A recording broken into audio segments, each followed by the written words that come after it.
नमस्कार छात्रों। आज मैं आपको कक्षा 9वीं विषय हिंदी इस विषय हिंदी में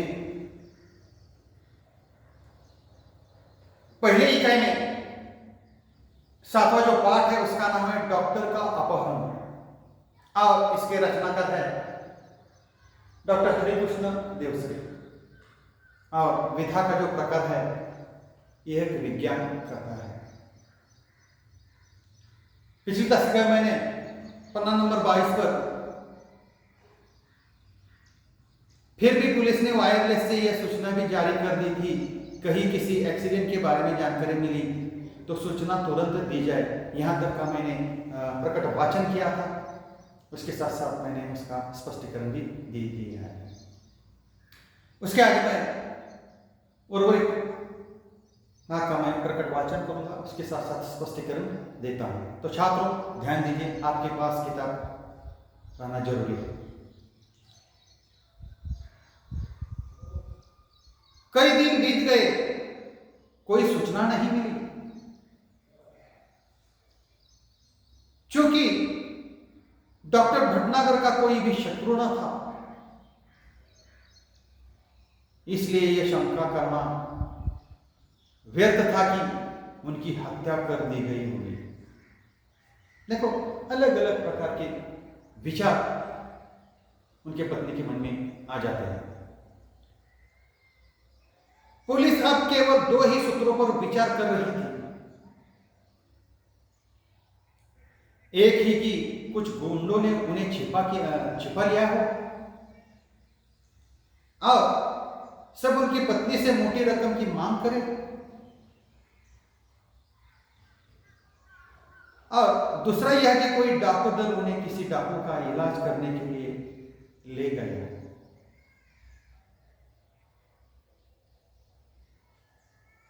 दिन पर दिन बीतते गए और डॉक्टर भटनागर के बारे में कोई जानकारी न मिली।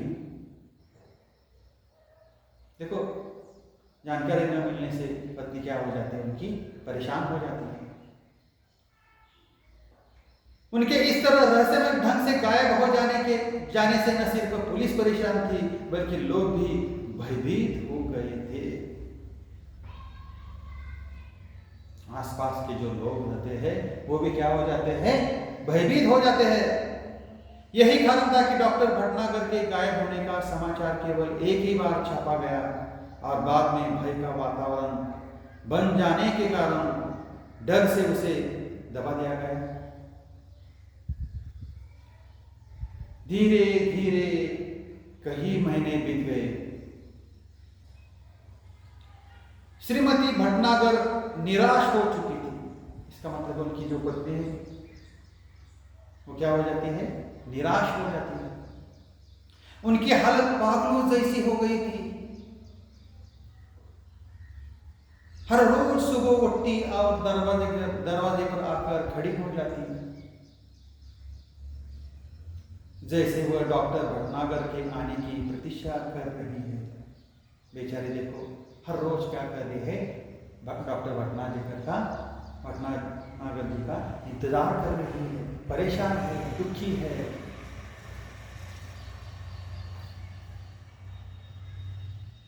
कई महीनों के बाद एक दिन श्रीमती भटनागर ने दरवाजे पर फिर से वैसी ही गाड़ी के पहियों के निशान देखे। उन्हें लगा कि शायद डॉक्टर साहब आए थे, लेकिन कहाँ हैं। उन्होंने तुरंत पुलिस को सूचना दी। खोज जारी हो गई। पुलिस का एक दल उनके घर पर भी आया। उसने गाड़ी के निशान देखे, लेकिन उन निशानों को देखकर कुछ भी अंदाज लगाना कठिन था। हाँ, एक सीढ़ी अवश्य मिली जो लिफाफे में बंद थी और उस पर श्रीमती भटनागर का नाम लिखा था। उस सीढ़ी को तुरंत सुनने की व्यवस्था की गई। सीढ़ी बजते ही सभी लोग हतप्रभ रह गए। उसमें डॉक्टर भटनागर बोल रहे थे। देखो, उस सीढ़ी में डॉक्टर भटनागर जी बोल रहे थे, तुम सब लोग मेरे लिए परेशान होंगे, शायद अब मरा हुआ समझ लिया हो, लेकिन मैं जिंदा हूं और बिल्कुल ठीक हूं। तुम लोगों से कई करोड़ों मील दूर मैं अन्य एक सौरमंडल के ग्रह पर हूं।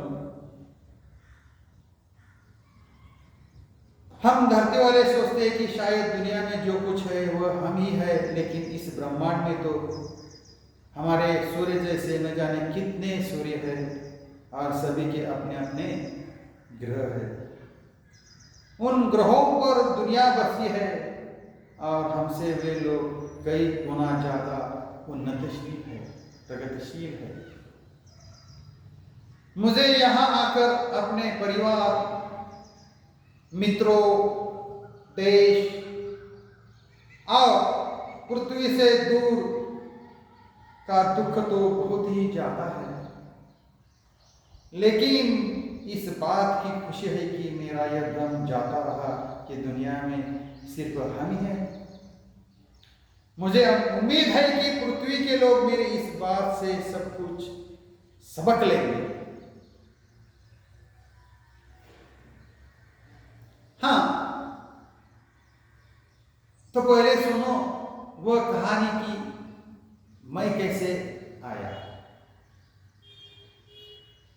अमेरिका में हुए मेरे सम्मान और मेरे ज्ञान के बारे में इस ग्रह के लोगों ने गुप्त रीति से सूचनाएं इकट्ठी की थी। देखो, भटनागर जी का अमेरिका में उनको सम्मान मिला था और ये बात सुनकर सूचना उनको सुनी है उन्होंने। ये तभी से मेरा अपहरण करने की योजना बना रहे थे।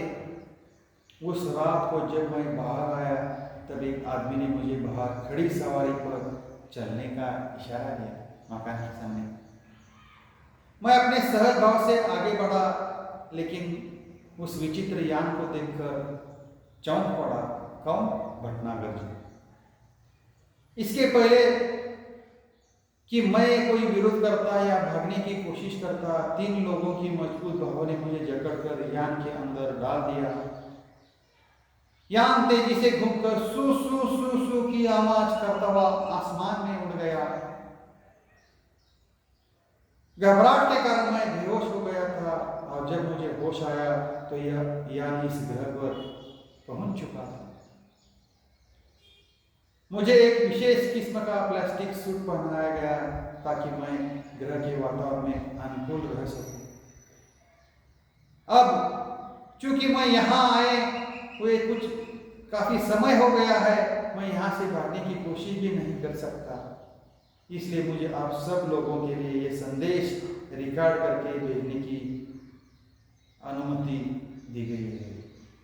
तो छात्रों, अगला भाग अगले दशका में मैं आपको उसका प्रकट वाचन करके उसका स्पष्टीकरण दे दूंगा और यहाँ मैं ठहरता हूँ।